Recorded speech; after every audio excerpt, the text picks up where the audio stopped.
Àwọn ẹbí olùdásílẹ̀ ẹgbẹ́ Oòduà People's Congress OPC olóògbé Freddy Fásihùn wọ́n mà ti sọ̀rọ̀ síta wọ́n sì ti bu ẹnu àtẹ́ lu ààrẹ Bọ́lá Ahmed Tinubu lórí bí wọ́n ló ṣe yẹ̀yẹ́ bàbá àwọn lásìkò tó ń kan sáárá sí àwọn tó jìjàǹgbara fún ẹ̀tọ́ Ààrẹ Ọ̀nà Kakanfò ilẹ̀ Yorùbá àná. Báṣọ̀run Moshood Kashimawo Ọláwálé Abíọ́lá MKO Abíọ́lá lásìkò ètò ìdìbò June 12 ọdún 1993. Ẹ rántí pé ètò ìdìbò tó dára jù ní ìtàn orílẹ̀-èdè ní ètò ìdìbò June 12 ọdún 1993 èyí tí MKO Abíọ́lá ti jáwé olúborí, ṣùgbọ́n tí ìjọba Nàìjíríà lábẹ́ ọ̀gágun Ibrahim Babangida tó fagilé ètò ìdìbò náà tó sì jẹ́ wípé ìjàǹgbara tí wọ́n jà náà ń ló padà mú ẹ̀mí Abíọ́lá àti ọ̀pọ̀ àwọn èèyàn lọ. Ṣá o, nítorí ipa tí Abíọ́lá kó ń ló jẹ́ kí wọ́n máa ṣe àyájọ́ ọjọ́ democracy orílẹ̀-èdè ní ọjọ́ 12 oṣù kẹfà yún June 12 tó sì jẹ́ pé tọdún yìí tí ó jẹ́ ìgbà kejì tí Tinubu yóò ṣe gẹ́gẹ́ bí ààrẹ orílẹ̀-èdè yìí.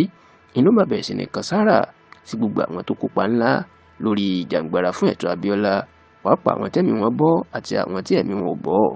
Oríṣiríṣi àwọn èèyàn ìní Bọ́lá Tinubu kà ní ọjọ́ náà ìyún lọ́jọ́ Wednesday ọ̀sẹ̀ yìí, ṣùgbọ́n tí kò dárúkọ Freddy Fásihùn tó jìyà gidigidi lásìkò ìjàǹgbara náà.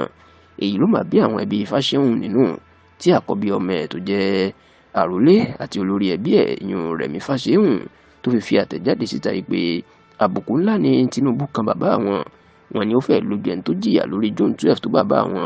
Kódà ó ní nítorí ẹni bàbá àwọn ṣe dẹ́gbẹ́ OPC sílẹ̀ báyìí. Kódà Rẹ̀mí Fásihùn ó rán Tinubu létí oníṣòwò tí ọjọ́ tó fẹ́ sá kúrò lórílẹ̀‐èdè Nàìjíríà. Ó ní bàbá àwọn ló fẹ̀yìn pa Tinubu tó fi sá kúrò ní Nàìjíríà. Ó nígbà tí àwọn àgbà Nàìjíríà bíi Enahoro àtàwọn míì tí wọ́n fẹ́ sá kúrò ní Nàìjíríà, ó ní bàbá àwọn ló gbé wọn sá lọ sórí ọkọ̀ ojú omi tó fi sá lọ. Yàtọ̀ sí eléyìí, ó ní ìjọba amúnisìn ìjọba Sani Abacha ó tún ju bàbá àwọn sẹ́wọ̀n tó ṣe é níṣekúṣe, èyí tó ba gbogbo àwọn okòwò ẹ̀ jẹ́, pàápàá àwọn ilé ìtura tó ní àti gbogbo àwọn ilé ìwòsàn ńlá tó ní tẹ́lẹ̀. Kódà ó ní ibi tí wọ́n ṣe bàbá àwọn níṣekúṣe jẹ́, ó padà ní wàhálà pẹ̀lú ojú ẹ̀ tójú náà ò sì ríran dáadáa mọ́ títí tó fi jáde láyé. Ó ní ẹni tó wá ṣerú nǹkan báyìí pé Tinubu ni kò wá lè rántí dárúkọ ẹ̀. Wọ́n láwọn mọ̀ pé Tinubu ò lè rántí gbogbo èèyàn, ṣùgbọ́n ṣé bẹ́ẹ̀ náà ló wá burú tó ni tí wọn kò tiẹ̀ fi lè rántí bàbá àwọn pẹ̀lú ipa tó kó lórí Tinubu fún rẹ̀ àti inú ìjàǹgbara náà.